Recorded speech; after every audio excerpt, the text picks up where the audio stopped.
Hello and welcome to Banking Frontiers Live. Friends, we are in for an insightful conversation in the area of global payments. And today, I'm delighted to introduce you to a very noted luminary in the area of payments. His name is Alain Raes. He is currently the co-founder of IPID and the Chief Commercial Officer. Alain, welcome to Financial Technology Frontiers Live. Babu, thanks for having me. Thank you very much. Great, Alain. So let us know a little bit about your journey, okay? From a mega corporation like Swift to that of a startup working with youngsters. Actually, it's a difficult question, right? Because especially for somebody like me who somewhere is entering more or less the last phase of his professional career, right? As you rightly said, actually, I'm a sort of a payment veteran. I've been working 31 years at Swift, so I know quite well what is actually about managing a large corporations like a global corporation like Swift, which operates in, as many as more than 200 countries in the world. It covers many different aspects of the financial industry, to moving, to your point, to a small firm, actually a firm that's been created only about a year ago, that is actually founded based on a certain number of excellent ideas that I just find really very much attractive. At the end of the day, the criteria for me to actually moving to IPID were twofold. One, it was about first the ideas that were actually supporting the development of the company. What is the mission of the company? What are we trying to fix? I mean, ultimately, managing company is all about people, right? And what I really found really amazing is that this, as you already said, these youngsters, right? People who are indeed much younger than I am, is quite refreshing as well. It's quite challenging, but very refreshing. And I'm sure that with all of that, and with the people we have, we're going to be successful over time. Wonderful. Thanks for that. So, Alain, thank you very much for sharing your experience in the entrepreneurial journey. You have been into the business of global payments for quite some time. You see a lot of sluggishness in the global payments. Can you just share me what are those areas where organizations in the space of global payment need to work strongly on? Yes, it's actually the emergence and the creation of IPID actually came from essentially about some of those observations that I'd like to talk about. So if you look and I sort of rewind sort of the 20 years back, right, and look at what has been done in the payments industry to make it ultimately much more efficient, you could argue that there's been two main streams of investment. One that has been about how to make payments domestic or international faster and cheaper, right? And a lot has been done into this, right? A lot has been done in order to make, especially domestically, payments in a second, right? If you look at the emergence of real-time payment systems in the world, especially over the last 5 years, from Australia to Singapore to Europe to India, of course, is one of the fastest adopting country for that matter.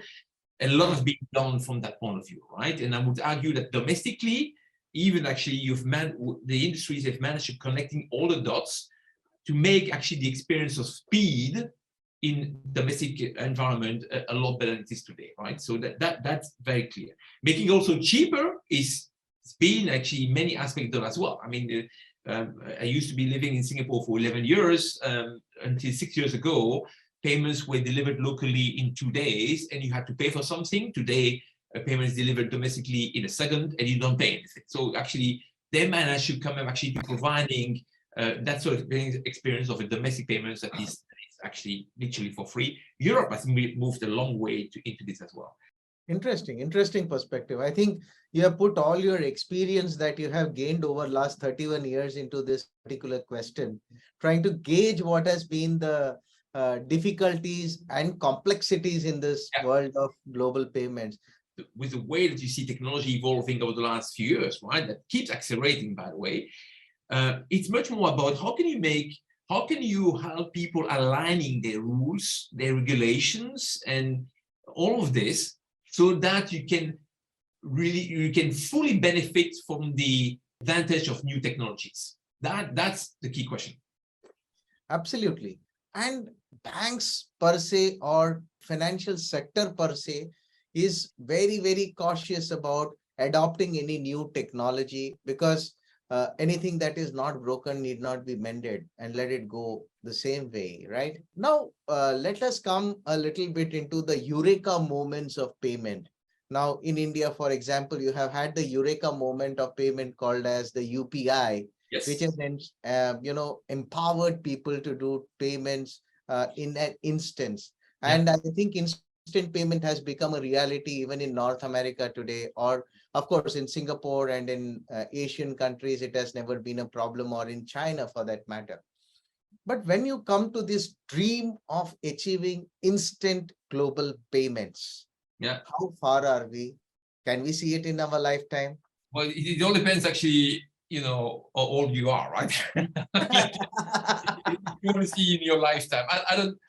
I'm coming back. I think how can you make people, all parties involved into making this a reality, fully aligned, one around the objective? What are we trying to achieve? How do we want to do this?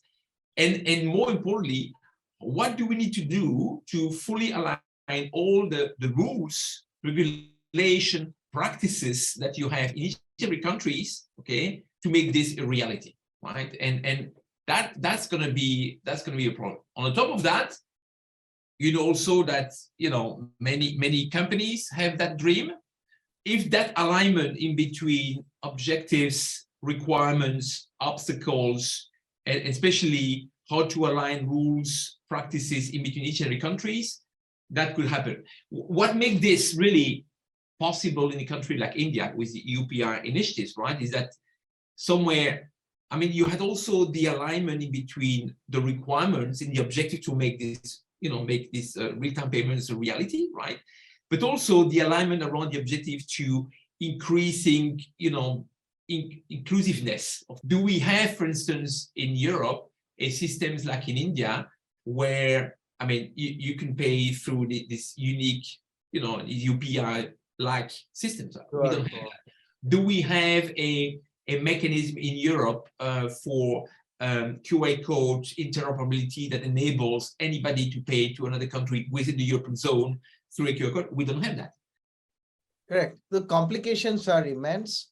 And of course, Yeah. you need to work on that complications to probably create that API integration for organizations to share the information and make it more secure, more compliant, and things like that. Wow, a lot of hard work to go into it. Let's also not forget that, when we're saying technology permits everything, it's easy and all that, what you realize also, especially when you're moving from one country to another one, is that yet the level of expertise and knowledge and is not equal everywhere.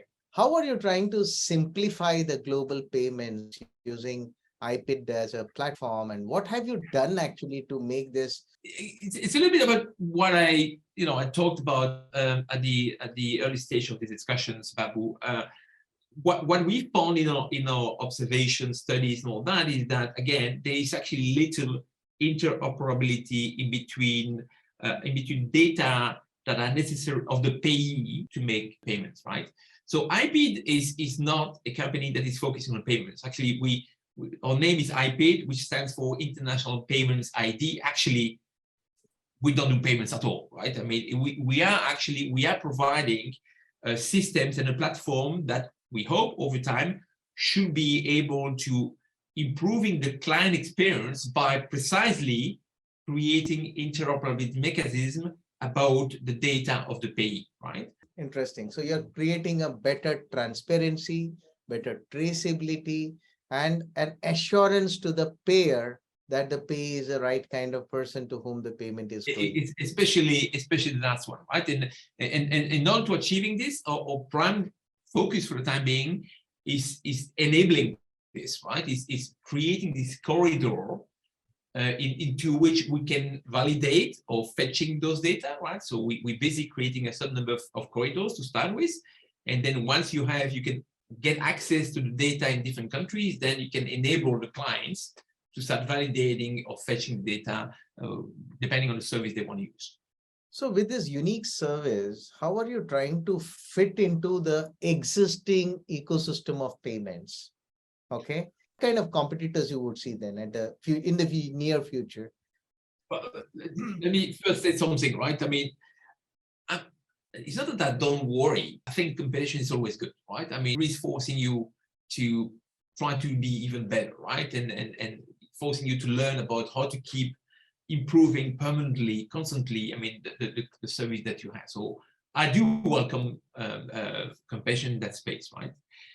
Two, I think we're fitting perfectly well into the payments ecosystems, right? I mean, you don't have today in the world a single player which is going to be able to do everything. That's not possible, right? I mean, I'm not sure actually. Eventually, if you have that, eventually you might achieve the dream that you were talking about, right? But that would mean a complete alignment of all the stars, and the dots in the world of payments. And that's not going to happen anytime soon. I mean, you have many other actors into that ecosystems that will participate in a way or another to that customer's experience enhancement. We are just one of them. Interesting. And of course, that is the flavor of being a fintech and trying to be an innovator in the market and trying to see how you can do things differently. Yeah. Well, that's quite a interesting area to get into. And Yeah. lastly, from an India standpoint, you Yeah. have been doing a lot of work. Mhm. So I want to know a little bit about how you are trying to promote yourself in an India and Asian geography. And later on, I also want to know what are you trying to do in the North American geography, different. Essentially, India is a very important market for us in both sides, inbound and outbound, right? Inbound because, as you know, this is the largest remittance corridors in the world. I mean, I think the numbers are quite staggering, right? I think we're talking about 65 to 70 billion dollars, or even more than that, flowing actually into the country every year from all the, from the Indian diaspora that you have in many countries, all the foreign workers working in the Middle East, many other countries that are returning basically money into home country. So that is huge in that aspect as well. But at the same time, India is a huge exporter as well, right? A huge manufacturer. I mean, India is also one of those countries that you can call as being the world factory, right? So therefore, there's also a lot of flows, financial flows going in the other side of the equation as well, right? So we see the country as hugely important for us for all segments of payments. Therefore, we really approach the country very proactively since a few months, and we're happy to say that India will be one of the first corridor that we are going to open very soon. By the end of the month, normally we should get access to the country.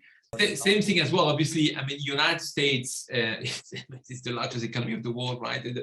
I think I don't know exactly what are the numbers, but I would guess it's also one of the inbound, outbound, one of the largest payments market in the world. So for us also, United States was very keen to do it as well. So United States also will be one of the first corridor we're going to open by the end of the year, or beginning of 23. Because there as well, right? I mean, you have huge diasporas, international diaspora living in the United States. Many of those people are remitting money back home, and of course, I mean, all inbounds, flows to the US is also hugely important. So yes, I mean, it's a critical market for us, and we're happy to report that. What kind of cooperation do you solicit from the regulators and from the governments in different countries to make this a success? Well, I mean, first of all, I mean, we always want to make sure that we must be compliant any place where we do operate, right? But so the only thing we do is basically validating the quality of some data, right? So in that context, actually, regulations is a lot less tighter actually that it is for the payments, right? We're not regulated from that point of view, but obviously we want to make sure that when it comes to data privacy, flows of data across border rules and all that, we can comply with, right? And we will comply with. So that's why we want to be fully aware of different rules and practices and regulations in different countries and make sure that we adapt to them. Well, I mean, first of all, I mean, we always want to make sure that we must be compliant any place where we do operate, right? But so the only thing we do is basically validating the quality of some data, right? So in that context, actually, regulations is a lot less tighter actually that it is for the payments, right? We're not regulated from that point of view, but obviously we want to make sure that when it comes to data privacy, flows of data across border rules and all that, we can comply with, right? And we will comply with. So that's why we need to be fully aware of different rules and practices and regulations in different countries and make sure that we adapt. Fantastic. I think I will like to wish you all the luck and all the best wishes in exploring this new business potential and bringing out this innovation into the global payments market. Thank you, Babu. We hope so. We hope so. Thank you.